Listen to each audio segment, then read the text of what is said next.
ለስሜት ሕዋሳት የተለየ ምላሽ መስጠት ነው። አንዳንዴ በአካባቢያቸው ለሚገጥማቸው ለድምፅ፣ ለብርሃን ወይም ለንክኪ የሚሰጡት ምላሽ ወይም የመቀበልና የማስተናገድ ሂደት ከሌሎች ልጆች የተለየ ሊሆን ይችላል።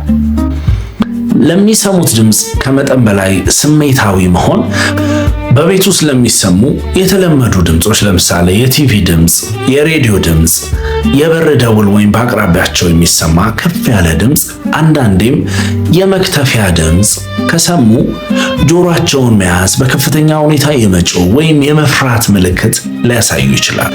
በሌላ በኩል ደግሞ የሚያስደነግጥ ድምፅ ሰምተው ምንም አይነት ምላሽ መስጠት የማይችሉ ይኖራሉ። ሌላው ለብርሃን ለንክኪ የሚሰጡት ምላሽ ደማቅ ብርሃን ሲበራ መረበሽ ወይም አይናቸውን በእጃቸው መሸፈን እንዲሁም የተወሰኑ ልብሶችንና ምግቦችን በንክኪ ባህሪያቸው ምክንያት ብቻ ጨርሶ አለመፈለግ ሊታይባቸው ይችላል።